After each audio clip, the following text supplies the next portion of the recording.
Navy में आ गया है, स्टार बन गया है, वहां बैंड बाजा बजा दिया है कि ये तो नेवी का कैप्टन वैप्टन बन गया होगा। तो बोलते एक तरीका हो रहा है, आप रेटिंग से प्रीसी कर लो और फिर आप एग्जाम दे सकते हो। तो मैं बोला सर इसके लिए पैसे देने पड़ेंगे? बोला नहीं, तुम जब रेटिंग में जहाज पे जाओगे तुम्हें पैसे मिलेंगे। मैं बोला ये वाला बेस्ट है। रिले रेस यू नो, ठीक है, एक बंदा बैटन देता है, एक दूसरा बैटन पकड़ता है। यस, वो आपसे 100 मीटर आगे हैं, 100 मीटर आगे हैं, बट यस जैसे जहाज पे पहुंचोगे वो फासला खत्म हो जाता है। आपको पता आप गधे हो, ठीक है, तब तक फिर भी ठीक है, बट जब सारी जहाज को पता लग जाए ना आप गधे हो, तब थोड़ी दिक्कत होती है। थोड़ी नहीं, बहुत दिक्कत होती है भाई। कई बार मन करता है कूद जाए। ये सर सुबह 7 बजे रोते थे, मैं रात से रोना शुरू करता, सुबह तक रोता ही रहता था। और पहला जहाज सबसे मुश्किल होता है, पहला जहाज सबसे मुश्किल होता है। और पहले जहाज में जो आप सीखोगे ना, आप जिंदगी भर नहीं भूलोगे। तो उसने जैसे मेरे को वेल्डिंग मारने के लिए बोला, वो whole I think maybe इतना होगा, बट जब मैंने वेल्डिंग मारनी शुरू कर दी मैंने उस होल को इतना बड़ा कर दिया तो फिर वो माथा पकड़ के बैठ गया।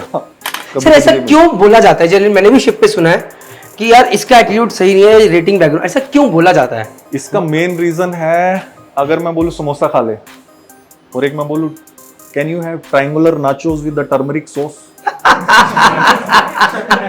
समोसा वही रहेगा, समोसे के स्वाद में फर्क नहीं आएगा।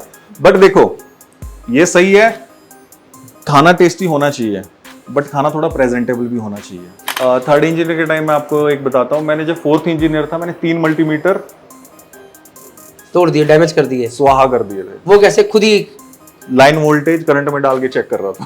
और ये आपको ये भी शौक है, मतलब ये भी शौक था है? खुद ही? हाँ, यस यस। बट बहुत कम लोग रेटिंग, आपके बैच में टीएस मेरे बैच में I am telling you more than 50% are officer and engineers है। यस यार तालियां बजा दो यार फिर। सही है सर। हाय एवरीवन, आइए सर प्लीज खड़े हो जाइए। तो गाइस एज यू नो कि आप लोग आए हो इतनी दूर दूर से यहाँ पर SMBD मरीन एकेडमी में कि जीपी रेटिंग में किसी अच्छे कॉलेज में जाएं, तो तुम लोग यार क्यों जाना चाहते हो? जीपी रेटिंग करके क्या करोगे उसके बाद? कैप्टन बनना चाहते हो? तुम क्या बनना चाहते हो? सक्सेसफुल इंडिपेंडेंट चीफ सी फेरर बनना चाहते हो? तुम क्या बनना चाहते हो? सी फेरर। तुम क्या बनना चाहते हो? देन कैप्टन बनना चाहते हो। अच्छा, तुम में से कितने लोग हैं यहाँ पर जो कि आगे चल के कैप्टन बनना चाहते हैं? हाथ खड़ा करो। Oh my God. और कितने लोग हैं जो कि आगे चल के चीफ इंजीनियर बनना चाहते हैं? हाथ खड़ा करो। तो गाइस बैठ जाओ। आज आप लोगों के सामने मैं चाहता था सर के साथ पॉडकास्ट कर सकता था। सर का नाम राज सिंह रावत है। सर आई होप बिल्कुल मैं नाम में गलती कर देता हूं कई बार। सर का आज जो पॉडकास्ट है ऐसे होगा आमने सामने, और अगर आपके दिमाग में क्वेश्चन आएंगे तो आप भी लाइव पूछ सकते हो। समझ रहे? तो सर की जर्नी रेटिंग से स्टार्ट हुई और सर आज की डेट में, मैं क्योंकि पॉडकास्ट से तो नाम नहीं लूंगा, एक दुनिया की सबसे जानी मानी कंपनी में चीफ इंजीनियर है। सबसे जानी मानी कंपनी में। वो कंपनी के पास सबसे ज्यादा LNG हो सकते हैं, बहुत मानी हुई कंपनी है, ऑल दी अराउंड सैलरी है, one of the best shipping companies. तो जब मुझे पता चला सर के बारे में, सर टेक्निकल सुपरिटेंडेंट भी रहे हैं और बिजनेसेस भी करे हैं, तो फिर मेरे मुंह से ऐसे करके लाल टपकते हैं ना, खाना देखते हैं, मैंने बोला भाई सर के साथ तो बात करनी है। फिर दिमाग में आया कि पॉडकास्ट करूं कि डायरेक्टली बच्चों से बात करूं, तो मैंने बोला डायरेक्टली बच्चों से बात कराइए। सही किया? तो भैया अब सर से मैं यहाँ पर क्वेश्चन पूछूंगा on the spot, sir answer देंगे, और अगर कोई दिमाग में चीज रह जाएगी तो आप लोग भी क्वेश्चन पूछ सकते हो। उस टाइम आप हाथ खड़े कीजिएगा और मैं माइक लेकर आऊंगा। ठीक है सर, मेरा पहला क्वेश्चन आपसे ये है, आपको फर्स्ट टाइम मर्चेंट नेवी के बारे में पता कब चला? Hello everyone. I think I should English और Hindi? Sir Hindi, sir Hindi. Sir YouTube पे भी आ रहा है ना वीडियो में, चलो दिल से निकले सर चीजें। मेरा नाम सर ने जैसे बताया ही है, राज सिंह रावत, और currently I am sailing as chief engineer. And वो मल्टीनेशनल क्रू के साथ रह के ना थोड़ी आदत पड़ जाती है, तो हूँ मैं भी आपकी तरह एकदम ठेठ इधर से ही, हरियाणा वाला ही। तो आप लोग मल्टी उससे हैं तो, बट हाँ थोड़ा थोड़ा निकल रहा है, so pardon me. And regarding merchant navy, एक दोस्त था मेरा, I was in commerce stream, then he left and he joined the non medicals. उसने धोखा दे दिया तो वो इंजीनियर बनने के लिए चला गया। एंड उसका कॉलेज था यहीं पास में दामला में, मेरे घर के बगल में। तो वहाँ उसके यहाँ एक पोस्टर था earn in lakhs and ride on the blue waves and earn in lakhs, मतलब लहरों पे गोता मारिए और लाखों में कमाइए। कमाइए। तो वो एड उसने मेरे को दिखाई। ये किस ईयर की बात है सर? This is 2004। अच्छा, यस। ठीक है सर। तो आपने तब तक कॉमर्स से, आप 11th 12th आपकी कॉमर्स से थी? हाँ, 12th मेरी कॉमर्स से थी। अच्छा, फिर सर? देन हम लोगों ने तैयारी करनी शुरू कर दी सबने। हम 3-4 दोस्त थे, तो बाकी किसी का हुआ नहीं, मेरा एक जगह एडमिशन हो गया। And luckily you are at the right place at right time. मेरा किसी फ्रॉड जगह हो गया। तो वहां सपने दिखाए गए, वही क्या सपना था? लहरों में सेल करो और लाखों रुपया कमाएंगे। Ride on blue waves and earn in lakhs. तो वो सपना था, वो दिखाया, जाके पता लगा। And then it was like an HND, जो यूके भेजने वाला 1 साल इधर 1 साल उधर वाला कुछ प्रोग्राम होता है। तो but some institutes are doing it genuinely, but ये थोड़ा गड़बड़ वाला था। तो बाद में हमें पता लगा कि ये तो गड़बड़ घोटाला हो चुका है। एंड देन आई रियलाइज्ड वहां पे एक टीचर ही पढ़ाने आते जैसे सर आते हैं, एंड उनके साथ भी धोखा हुआ था, उनको भी नहीं पता था धोखा हो रहा है। तो ही वॉज वेरी जेंटलमैन। तो उन्होंने मेरे को सजेशन दिया, ओके आपके पास 2 ही ऑप्शन बचते हैं, या तो आप +2 PCM कीजिए एंड देन तोलानी जैसे इंस्टीट्यूट में जाइए और वहां से वो कर लीजिए, क्या कर लीजिए, BE करवाते थे वो लोग 4 साल की। And the fees was quite high, very high. Very high. तो मैं गया वहां पे, मैंने फीस पता की, फीस तो बहुत ज्यादा थी। फिर मैं दोबारा जैसे परनीत सर से आप पूछते होगे सवाल, मैं उनके पास फिर गया। मैं बोला सर इतना पैसा तो है नहीं मेरे पास, अब क्या करूं? तो बोलते डिप्लोमा कर लो फिर डिग्री कर लो। मैं बोला उतना टाइम भी नहीं मेरे पास, मैं तो घर से आ गया हूँ कि भाई लड़का नेवी में आ गया है, स्टार बन गया है, वहाँ बैंड बाजा बजा दिया है कि ये तो नेवी का कैप्टन वैप्टन बन गया होगा। वो कैडेट्स की जो यूनिफॉर्म और एप्लेट वैप्लेट वो सब मिले हुए थे। तो मैंने बोला सर ये भी पॉसिबल नहीं है। तो बोलते एक तरीका हो रहा है, आप रेटिंग से प्रीसी कर लो और फिर आप एग्जाम दे सकते हो। तो मैं बोला सर इसके लिए पैसे देने पड़ेंगे? बोला नहीं, तुम जब रेटिंग में जहाज पे जाओगे तुम्हें पैसे मिलेंगे। मैं बोला ये वाला बेस्ट है, I will go for that. तो उन्होंने मेरे को सजेस्ट किया and that was the I will say कि वो मेरी लाइफ की सबसे बेस्ट उन्होंने जो सजेशन दिया था वो मैंने फॉलो किया। मैंने TS रहमान से प्रीसी किया। किस ईयर में सर? It was 2006। कितने लोग यहाँ पर जो TS रहमान का सपना देख रहे हैं? हाथ खड़ा करो, तालियां बजाओ सर के लिए। तो 2006 में मैं प्रीसी करने गया और काफी डिप्रेस टाइप सा माहौल रहता ही है जब श्योरिटी ना हो कि क्या होगा, क्या पता नहीं कहाँ जहाज मिलेगा, कौन सा डिपार्टमेंट मिलेगा, क्या होगा, कौन सा एजेंट पकड़ना पड़ेगा, क्योंकि वहां से आपको तो फीड मिलनी शुरू हो जाती है। एंड तब लोग पूछते थे, even some of relatives are in Indian Navy also, तो CDC ये क्या चीज है नहीं पता था। एंड इट्स नॉर्मल बिकॉज मेरे को कैसे पता होगा यार, आप लोगों को अभी यहाँ आए हो तो शायद पता लग गया होगा, but I didn't knew it. So बोलते रहे आपको इतना भी नहीं पता था और आप इधर आ गए। तो फिर वो धीरे धीरे जैसे चीजें पता होती गई, फिर जैसे आज मैं आपके सामने बोल रहा हूँ, सो हमारा जो फर्स्ट डे था उधर एक कैप्टन नजीम पेशिमम करके आए थे। He was the captain superintendent of TS Rahman and he was also a rating background and he reached to that level. And when I saw him, उनकी पर्सनैलिटी देखी, उनका पूरा वो देखा कि when he can become a captain superintendent from the rating, why not me? So that was also a turning point. And उसके बाद प्रीसी हुआ, फिर जहाज पे भी गए। जहाज पे कैसे गए? चलो सर, ऐसे सारे बीच में क्वेश्चन आते रहेंगे सर। Okay. पहली बात, HND में कितने पैसे बर्बाद किए आपने? पहला क्वेश्चन।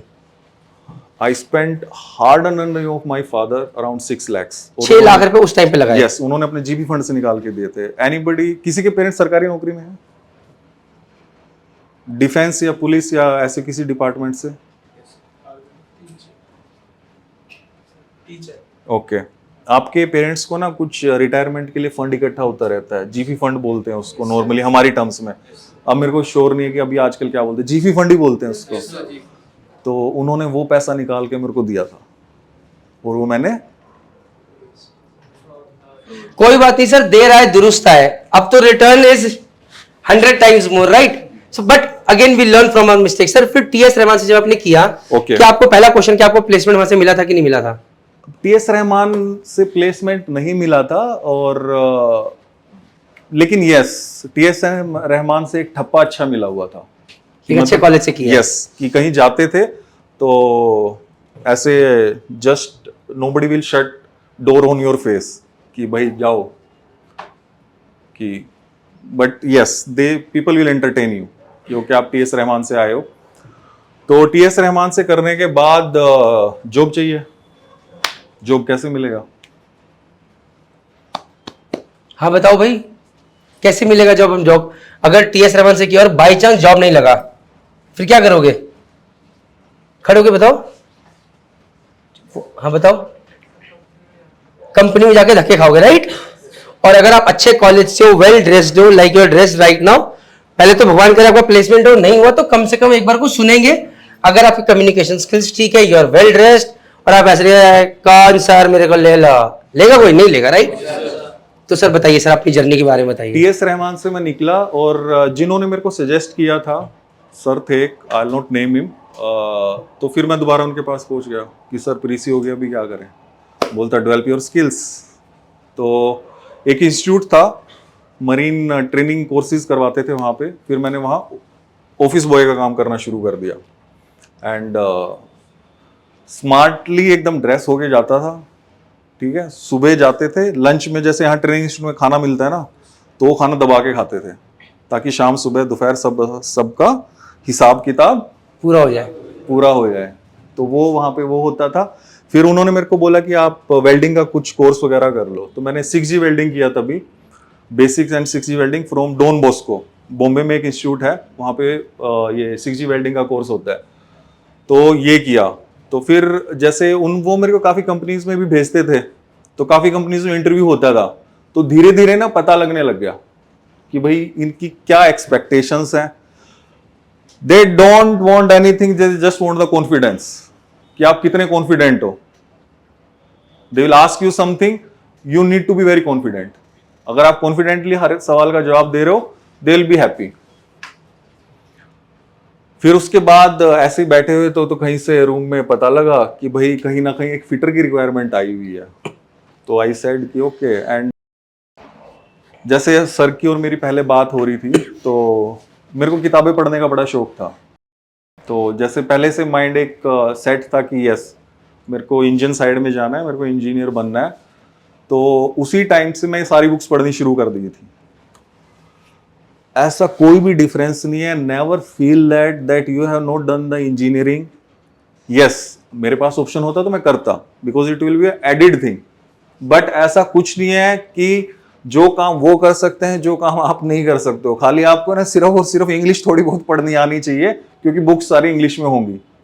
जहाज पे वर्किंग लैंग्वेज भी इंग्लिश, सो कन्वर्सेशन थोड़ी बहुत हाँ हूँ करके समझ में आ रहा है, और थोड़ा लिखा हुआ अगर समझ सकते हो, रीड कर सकते हो, it is more than sufficient. तो काफी सारी बुक्स पढ़ते रहते थे, तो काम तो आता नहीं था, बट यस इंटरव्यू के टाइम जो फिटर एक्चुअल वाला बैठा होता था, उससे मेरा ज्यादा बेटर इंटरव्यू जा रहा होता था। उनको लगता था यार ये लड़का तो बड़ा स्मार्ट है, ये तो पता नहीं क्या कर देगा। तो that's how I get selected. तो पहला लर्निंग लेसन क्या है? अगर जिंदगी में गलतियां हो या दिक्कतें आए, पहली बात है हार नहीं माननी। सर को मौका मिला ऑफिस बॉय बनने का तो बने, पढ़ाई नहीं छोड़ी, लगातार लगे रहे, बिकॉज आज नहीं तो कल, कल नहीं तो परसों। जब रास्ते में सर ही कहते कि दुनिया में एक चीज सबसे स्ट्रांग है, दैट इज कंसिस्टेंसी। आप एक चीज के पीछे लगे रहो, लगे रहो, लगे रहो, लगे रहो, दिशा बदलो, कुछ भी लगे रहो, आपको रास्ता जरूर मिलेगा। तो सर जब जॉब लगी पहली बार, जब आप शिप पे गए, तो आप किस रैंक पे गए? फिटर गए, क्योंकि आपने फिटर का इंटरव्यू निकाला, लेकिन आपको फिटिंग तो आती नहीं है। अब वो मेरे को बोले नट ले आओ, मैं बोल्ट लेके पहुंच जाऊं। वो बोल्ट मांगे तो मैं नट लेके पहुंच जाऊं। एंड बहुत सारी चीजें होती हैं। Have you ever heard about banjo bolt? ना सर, इन्होंने नहीं सुना होगा। ओके, बेंजो बोल्ट एक बोल्ट होता है जिसमें होल होता है, बट बिकॉज आपको फ्लो जो है चेंज करना होता है परपेंडिकुलरली, ठीक है, तो एक बेंजो बोल्ट की तरह चीज यूज होती है जिसमें होल होते हैं दो, एक नीचे से और एक ऊपर से। तो बेंजो बोल्ट आप यू कैन हाँ, understand, sir. You can correlate also. तो वो मेरे को बोला कि चलो ठीक है बेंजो बोल्ट लेगा। पहले तो मेरे को पता नहीं लगा बेंजो बोल्ट क्या होता है, फिर मेरे को टाइट करने के लिए बोल दिया। तो मेरे को तो वो फिटर का देखा हुआ था, वो जो छोटे मोटे करते रहते थे, दबा के खींच दो, जय माता, वो होगी उसकी जय माता दी होगी। जय माता दी, वो टूट गया। तो chief engineer was there and company का भी बंदा उधर ही खड़ा हुआ था। तो उसने मेरे ऊपर शाउट नहीं किया, कंपनी वाले के ऊपर शाउट किया। बोलता ऐसे ऐसे गधे लेके आ जाते हो तुम लोग और बोलते हो पूरा इंजन खोल लो। तो मैं एकदम यूं शॉक्ड। और इससे पहले ना एक छोटा सा incident, I think it is not getting long. हाँ नहीं नहीं, अरे सर बिल्कुल बिंदास बोलिए। मैं पहुंचा जहाज पे and I was like 6 feet tall like this only that time also. और अभी बाल चले गए हैं थोड़े, अभी बाल होते थे। और स्मार्ट एकदम चश्मे चश्मे लगा के मैं जहाज पे पहुंच गया। और फोन भी अच्छे वाला था मेरे पास उस टाइम, जो सबसे ज्यादा मॉडर्न फोन चल रहा था। तो बोलते फिटर साहब आ गए, फिटर साहब आ गए, फिटर साहब आ गए। मैं बोला इज्जत मिल रही है ले लो। तो इज्जत मिल रही थी तो ले ली। तो बोले अरे फिटर साहब पंप बिठा रहे हैं। तो एक्चुअली उसमें पंप, फायर पंप बिठा रहे थे वो लोग। और इट वाज लाइक वो वेसल एक dry dock kind of a layup repair चल रहा था। तो उन्होंने शिम्स लगाए हुए थे। आप लेटर स्टेज में इसको समझ correlate जाओगे कर धीरे धीरे, पाओगे, कोई चीज लगा रखे थे ताकि वो चीज ढंग से बैठ जाए। उसको बैलेंस करने के लिए। तो मेरे को लगा कैसे बेवकूफ लोग हैं, इसके नीचे कुछ भी लगा के रखोगे, बैठेगा कैसे। मैंने सारे शिम विम निकाल के फेंक दिए, कपलिंग ऐसे करके बिठा दी और वो ऐसे थी। तो जैसे ही चीफ इंजीनियर आया बोलता बंदा सही मिल गया यार, ये बंदा सॉलिड आ गया। कहाँ से आ गया ये। तो अभी बुक तो पढ़ी हुई है, बुक में angular alignment, parallel alignment, everything is there. But साला जब तक हाथ से नहीं करोगे समझ कहाँ से आएगा, पता ही नहीं है। आप में से कभी कोई फ्लाइट में बैठा है? ओके, फ्लाइट में पायलट के पीछे खड़े रहोगे आप लोग, ठीक है, पूरी फ्लाइट में। तुम अगली बार प्लेन उड़ा सकते हो? हाथ से काम करने में ये फर्क होता है। तो ना तुमने काम किया है, ना जीएमई वाले ने काम किया है, ना मरीन वाले ने काम किया है। अभी तक रिले रेस है, रिले रेस यू नो, ठीक है। एक बंदा बैटन देता है, एक दूसरा बैटन पकड़ता है। यस, वो आपसे 100 मीटर आगे हैं, 100 मीटर आगे हैं। बट यस, जैसे जहाज पे पहुंचोगे वो फासला खत्म हो जाता है, तब रेस बराबर शुरू होती है। क्योंकि मशीनरी को नहीं पता ये इंजीनियर है, ये फिटर है या ऑयलर है, मशीनरी को नहीं पता। मशीनरी तो जो उससे जितना प्यार करेगा उसको उतना रिस्पेक्ट करके वापस देगी। एक हमारे किसानी में, कल्चर में ना एक बात होती है कि माटी के साथ माटी बनना पड़ता है। कोई है फार्मिंग बैकग्राउंड से? माटी के साथ माटी बनना पड़ता है और मशीन के साथ मशीन बनना पड़ता है। जब बाहर लोग शोर लीव के लिए जा रहे होंगे, आप सारे पैरामीटर चेक कर रहे होगे, जो पैरामीटर की जरूरत नहीं है वो भी आप याद कर रहे होगे। तो वहां से आपको डिफरेंस आना शुरू होगा। और तो सर पहला जहाज तो मुश्किल निकला। आपने कितने जहाज किए as a rating sir, as a fitter? Fitter मेरा पहला जहाज था, but I knew in beginning only कि मेरे को फिटर का स्टैंप नहीं लेना है। अच्छा, मैंने वाइपर का स्टैंप लिया। ओके। वही कंपनी मुझे दोबारा फिटर में एक्स्ट्रा सैलरी देके भेजने के लिए रेडी थी, जिस कंपनी में मैं बहुत ज्यादा स्ट्रगल करके गया था। 3 महीने मैं रोया। शुरू के 6 महीने में मेरा फिक्स रूटीन था, 6 बजे खाना मिलेगा, 7 बजे सैड से लगाने हैं और रोना है। 3 महीने बाद तो ऐसी आदत पड़ गई थी कि बिना बात के भी मैं रोता था 7 बजे जाके। जैसे 7 बज गए ना, अपने आप फीलिंग आ जाती थी कि अभी रोना है जाके, क्योंकि सारा दिन आप सुन ही रहे हो। और गलती सुनाने वालों की भी नहीं है, क्योंकि मैं जिस रैंक पे गया मेरे को उसका काम ही नहीं आता था। तो अल्टीमेटली उनके ऊपर वर्कलोड पड़ेगा, तो उनका थोड़ा बहुत भी हल्का फुल्का गुस्सा आएगा तो वो बोलेंगे ही बोलेंगे, एंड इट वाज जस्टिफाइड। सो मेरे को कभी बुरा फील नहीं हुआ। मेरा चीफ इंजीनियर बड़ा अच्छा था, गालियां भी देता था, फिर शाम को बोलता था खाना खाया कि नहीं खाया। सुबह फिर उसका वही शुरू हो जाएगा, फिर मेरा बैंड बजाएगा, फिर शाम को 6 बजे पूछेगा खाना खाया कि नहीं खाया। तो शुरू के 6 महीने ऐसे काफी लर्निंग एक्सपीरियंस रहा। और 6ठे महीने के बाद किसी ने वो मूवी देखी है अपना, आमिर खान की है, 3 इडियट्स? नहीं सर, 3 इडियट्स नहीं। हम लोग थोड़े रफ स्टाइल वाले थे, तो हम लोगों ने रफ मूवियां ज्यादा देखी थी। गुलाम। यार वो जिसमें चार्ली वो बोलता है, जब चार्ली जोड़ता है ना तो राजधानी को पीछे छोड़ देता है। गुलाम गुलाम गुलाम, ओके सॉरी माय मिस्टेक। तो वो जब चार्ली दौड़ना शुरू किया ना 6 महीने के बाद, तो फिर स्टॉपिंग नहीं थी। फिर 9 महीना किया, फिर ये था कि वॉच कीपिंग निकालो फटाफट, वॉच कीपिंग निकाली, और वॉच कीपिंग निकालने के बाद यही कंपनी मेरे को दोबारा और भी अच्छा जहाज दे रही थी, सैलरी भी ज़्यादा दे रही थी, बट मार्केट में पता लगा कि टैंकर पे जाना ज़्यादा सही है, तो आई वेंट टू SCI। तो SCI में नॉर्मल सिलेक्शन प्रोसीजर होता था, तो अगेन वहाँ पे मेरे को वाइपर ले लिया गया। But by that time I was so good in the welding, damn good. मतलब अगर 3 वेल्डिंग रोड लगा के यूं भी वेल्डिंग मारने के लिए बोलोगे, मैं मार देता था। क्या बात है। बिकॉज जब ये पहले वाला जहाज में वेल्डिंग मारता था, तो चीफ इंजीनियर ने बोला कि एक बोतल था, हाइड्रोफोर टैंक था, काफी पुराना वाला, 10 मीटर क्यूब के आसपास कैपेसिटी होगी। तो उसने बोला कि यहाँ पे ना बीच में होल हो गया है, तो वेल्डिंग मार दो। मैं गया अपना स्टाइल में, क्योंकि मैंने ट्रेनिंग इंस्टीट्यूट में नए नए उस पर मारा था वेल्डिंग।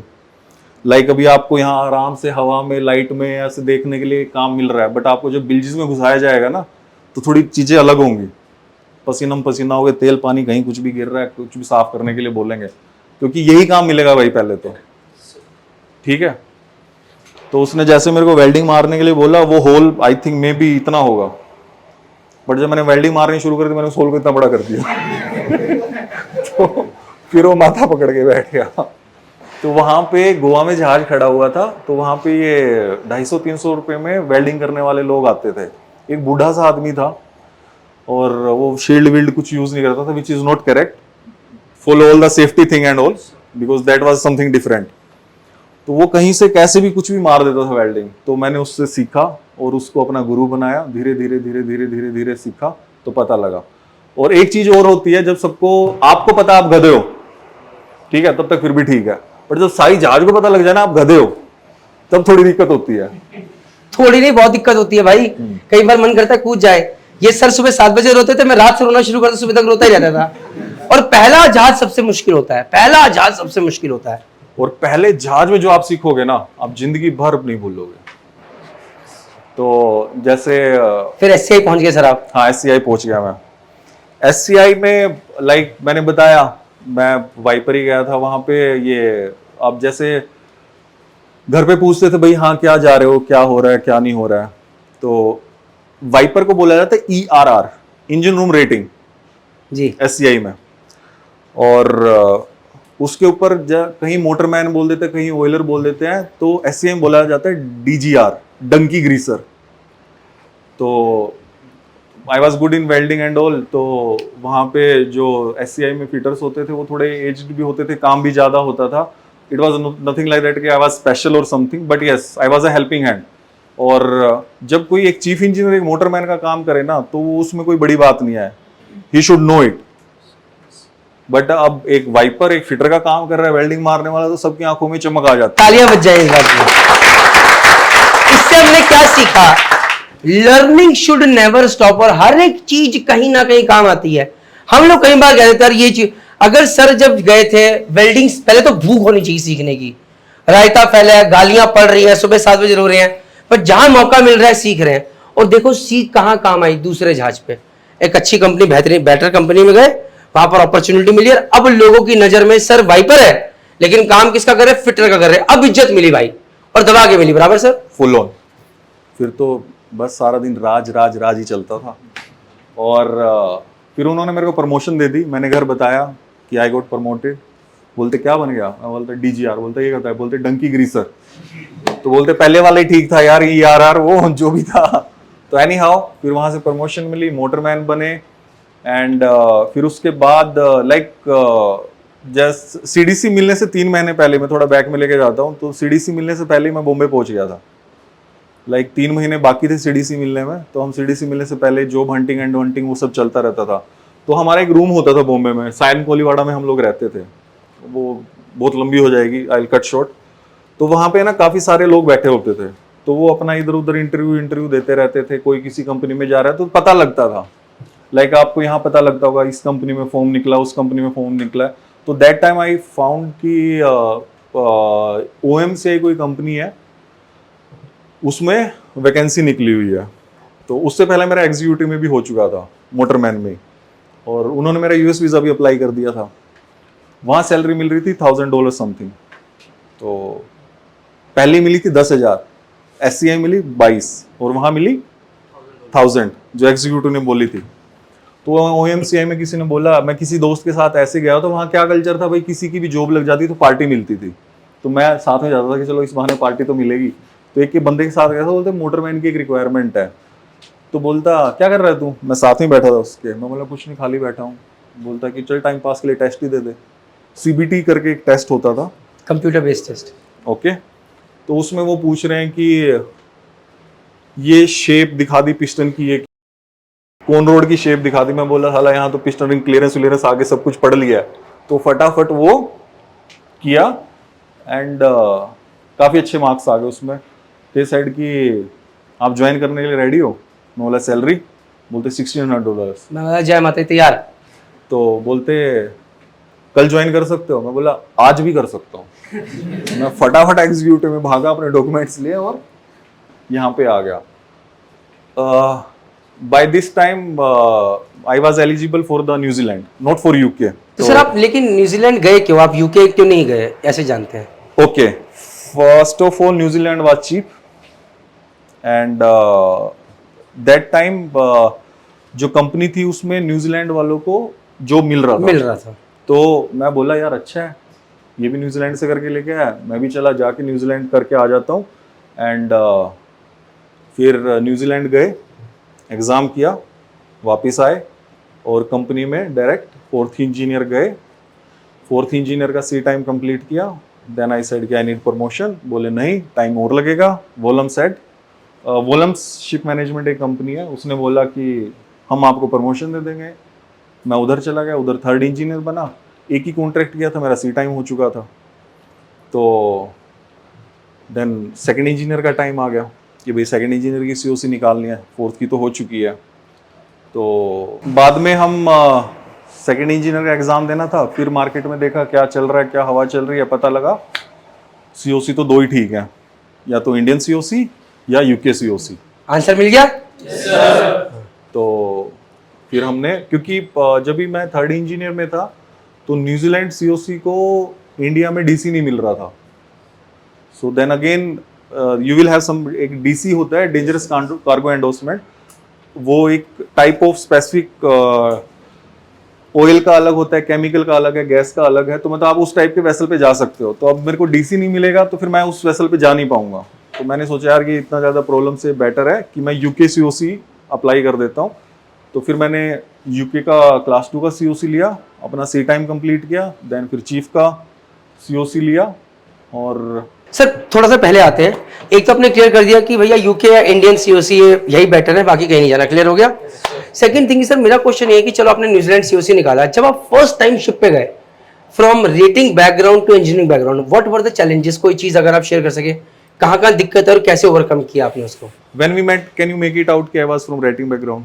ना, तो किसी ने पूछा भी नहीं आपसे कि तुम रेटिंग? कई बार ऐसा होता था कि जैसे काम कर लिया, सब कुछ हो रहा है एंड सब कुछ टॉप नॉच चल रहा है, तो कभी कभी ये होता था लाइक सम टाइम कोई चीफ ऑफिसर मिल जाएगा, कोई 2nd इंजीनियर मिल जाएगा, बोलेगा यार इसका ना एटीट्यूड सही नहीं है, साला रेटिंग बैकग्राउंड से होगा।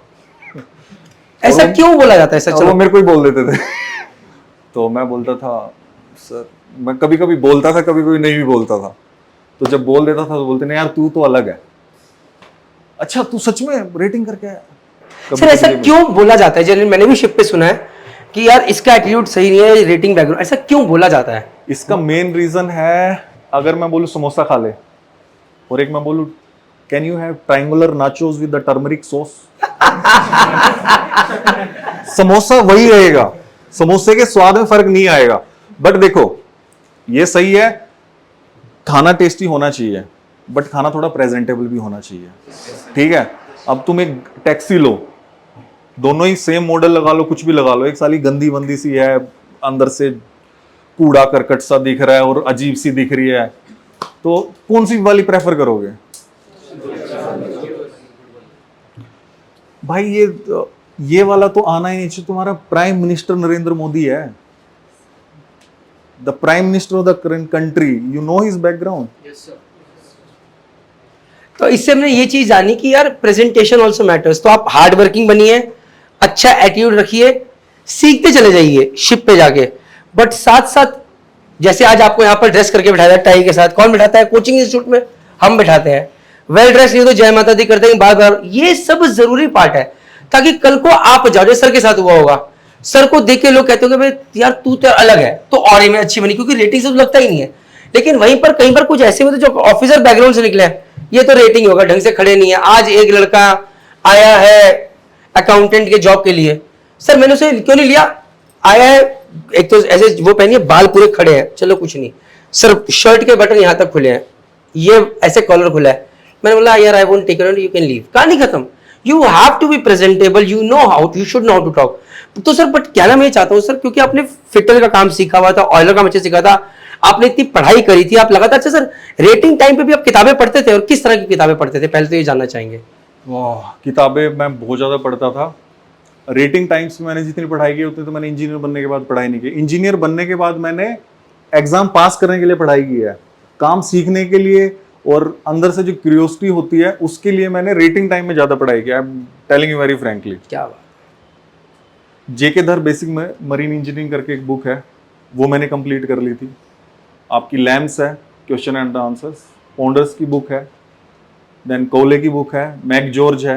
मैंने काफी सारी बुक्स, ये सारी रेटिंग के टाइम पे, रेटिंग के टाइम में मैंने जिन complete किताबों की सर बात कर रहे हैं, ये the so called engineer out here, ये जब सेकंड इंजीनियर का एग्जाम दे रहे थे तब बैठ के पढ़ रहे थे।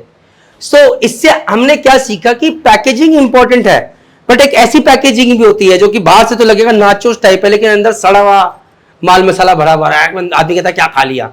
सो नॉलेज इज वेरी इंपॉर्टेंट, इसलिए पढ़ाई करते रहना है, कम्युनिकेशन स्किल्स पे काम करना है, प्रेजेंटेबल रहना है और नॉलेज बढ़ाते रहना है, काम आएगी। तो सर तो फोर्थ ईयर के टाइम में कोई दिक्कत नहीं, प्यूरीफायर खोलने में? नॉट एट ऑल, कोई प्रॉब्लम नहीं थी जनरेटर वगैरह में? Even a single person. मतलब पहले 2-3 जहाज में जितना रायता फैलना था जिंदगी में जो था वो हो गया। उसके बाद कोई थर्ड ईयर के टाइम पे? थर्ड इंजीनियर के टाइम में आपको एक बताता हूँ, मैंने जब फोर्थ इंजीनियर था मैंने 3 मल्टीमीटर तोड़ दिए, डैमेज कर दिए। स्वाहा कर दिए थे। वो कैसे? खुद ही लाइन वोल्टेज करंट में डाल के चेक कर रहा था। और ये आपको ये भी शौक है, मतलब ये भी शौक था है खुद ही? हाँ, यस यस तो 32 साहब का काम भी सीखना था आपको? यस। बत्तीसा was like me only, he was also learning. तो मैंने बोला चलो बहती गंगा में हम भी हाथ धो लेते हैं। तो कभी कभी वो चीजें इसीलिए फील होती हैं कि यस, अगर आप बोलेंगे कि हाँ मेरे पास ऑप्शन होता तो मेरे को क्या करना चाहिए था। तो जैसे सर भी बताएंगे, electrical drawings are very crucial. कि आपको इलेक्ट्रिकल ड्राइंग ही नहीं पढ़नी आ रही, आप ट्रबल शूटिंग क्या करोगे? यू विल नॉट बिलीव कि कंप्रेसर नहीं चल रहा था एसी का। मैंने बोला अब ऑब्जर्व करते थे, बट अब वही होता है ना, एक इंजीनियर में और एक रेटिंग में या फिटर में, whatever you want to say, एक डिफरेंस ये होता है, दोनों को पता होता है कि ये काम कैसे होता है, बट इसको करने के पहले क्या चीजें हो रही हैं और इसको करने के बाद क्या चीजें होंगी, वो एक इंजीनियर कहलाता है। ठीक है, टाइट कर दिया, कोई भी नट बोल्ट है, टाइट कर दिया। कितना टाइट करना चाहिए, ज्यादा करोगे तो क्या होगा, कम करोगे तो क्या होगा, टाइटनेस कैसे चेक होगी, पिच क्या चीज होती है, that is where engineer comes. Torque wrench है, तुमने देख लिया वो 90 डिग्री 90 कुछ है, उस पे उसने वो सेट किया हुआ है और उसने टाइट कर दिया है, और तुम नेक्स्ट टाइम वही कर दोगे, तो don't think yourself as an engineer. वो क्यों है इतना, कम करोगे तो क्या होगा, ज्यादा करोगे तो क्या होगा, वो पता जिस दिन लग जाएगा उस दिन आप एक इंजीनियर बन जाएंगे। But it is very sad कि काफी कम ही चीफ इंजीनियर बनना चाहते हैं। सर मुझे आपसे एक चीज पूछनी है, आज की डेट में इतने कम लोग रेट, आज भी बहुत, मैंने आपको पहले बोला था, आपने मुझे 2-4 लोगों के एग्जांपल दिए, बट बहुत कम लोग रेटिंग। आपके बैच में टीएस मेरे बैच में I am telling you more than 50% are officer and engineers है। यस यार तालियां बजा दो यार फिर। सही है sir. 2006 Rahman batch and I know few of them, जिसके देखिए 30-40 बंदों की क्लास थी, सबके साथ टच में नहीं रहा जा सकता, बट 5-4 जिनके भी टच में हूं, एक चीफ इंजीनियर है, एक लास्ट टाइम पता किया था शायद आई थिंक सेकंड ऑफिसर या चीफ ऑफिसर बन चुका है, and another one also trying to be I think chief officer और something. So yes, all of them are okay. तो यार ये तो दिस इज गुड न्यूज। अब इसमें मैं ये कह सकता हूँ कि सर शायद उन्हीं से टच में, बाकी लोग सर से टच में भी नहीं आ रहे, ये सोच के कि यार ये तो चीफ एयर बन गया, हम नहीं बन पाए हैं, ये बड़ा सा, मुझे नहीं पता sir, I do not know. But आप कैसे रहना चाहते हैं? देखो इंपॉर्टेंट ये नहीं कि आप आज कहां हैं, इंपॉर्टेंट ये कि आज से 12 साल बाद, 10 साल बाद आप यहां पर खड़े होके, जैसे SMVD मरीन अकेडमी में खड़े होके आप बच्चे बताते देखो मैं यहां से यहां पहुंच गया, कि ऐसा नहीं है, राइट सर। एक क्वेश्चन ये कि जो मैं जानना चाहता हूं कि क्यों कम बनते हैं? चलो TS रहमान का 2006 बैच अच्छा निकला, बट जनरली कम बनते हैं, व्हाई? आपके हिसाब से क्या क्या रीजंस हैं?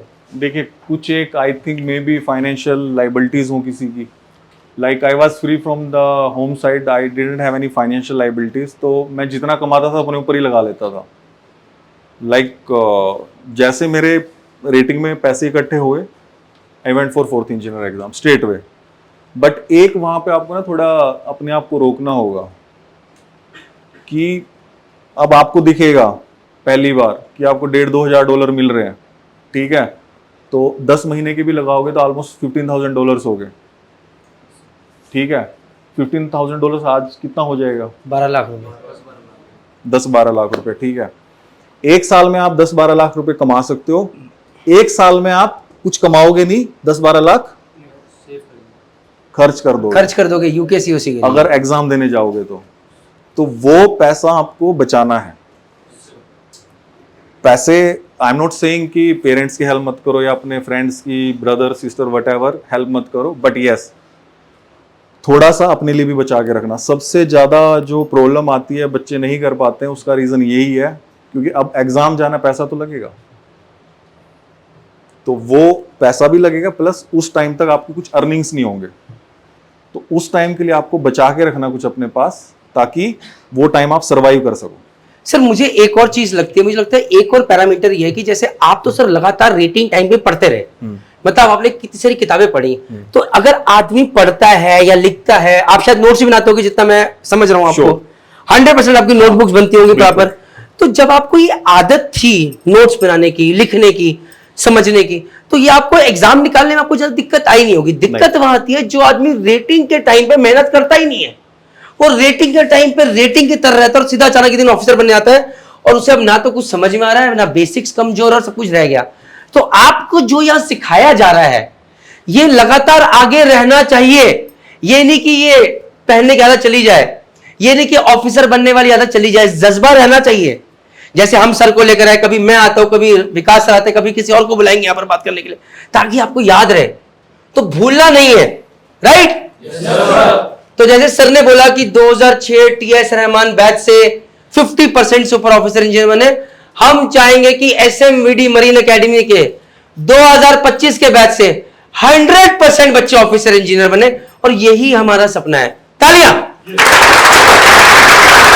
तो गाइस, आप लोग आज कहां स्टैंड करते हो मैटर नहीं करता, और एक लिविंग एग्जांपल, मुझे तो गॉड ने बहुत कुछ दिया भाई, बट एक लिविंग एग्जांपल, जिन्होंने कहां से स्ट्रगल करी, कॉमर्स बैकग्राउंड से, कुछ देखा, एक फर्जी कॉलेज में चले गए, माता पिता के 6 लाख रुपए लगाए, और कितना कुछ सुना होगा, कितना शर्मिंदगी रही होगी, फिर वहां से अपने आप को उठा के लेके गए।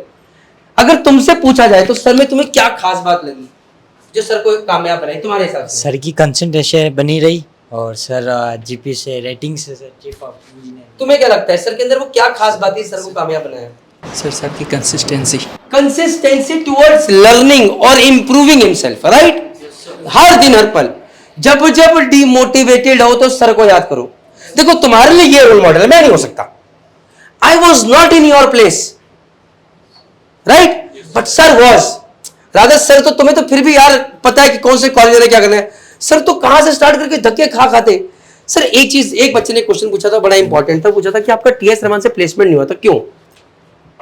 देखिए उस टाइम इतनी कोई कंपनीज नहीं आती थी, हमारे टाइम पूरे बैच के लिए किसी की भी प्लेसमेंट TS रहमान से नहीं हुई थी। Okay, no company came for GP ratings, cadets के लिए आई थी, बट GP रेटिंग के लिए कोई कंपनी नहीं आई थी। तो क्लियर हो गया, अभी आंसर मिल गया।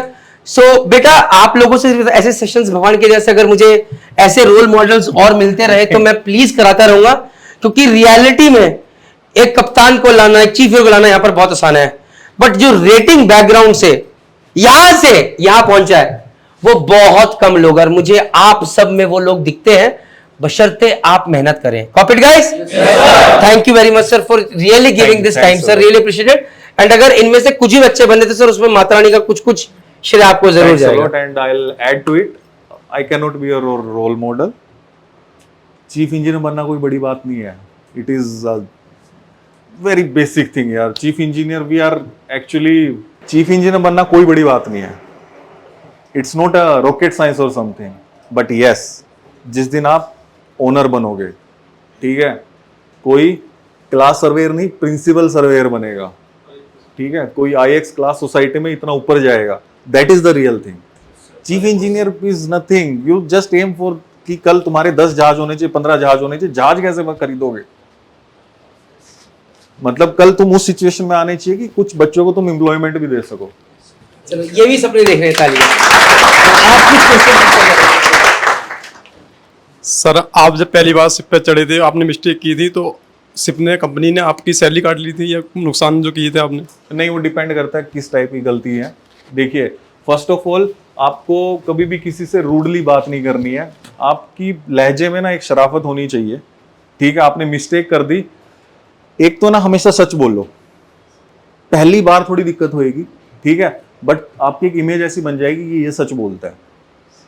पहली बार अगर आपकी ऐसी इमेज बनी कि ये कुछ भी गोल मोल जवाब देगा, इसको अगर प्रेशर आया तो फिर आपकी वैसी इमेज बन जाती है। तो आई वॉज वेरी ट्रूथफुल, अगर मेरे से कुछ गलती होती तो मैं सीधा बोल देता था। वो होल बताया था ना, इतने से इतना हो गया था, तो मैंने जाके बोल देता सर वो तो एक बार डांट पड़ी, but yes, he was very confident, he was still giving me the jobs कि अगर ये कुछ गड़बड़ करेगा तो ये आके बताएगा।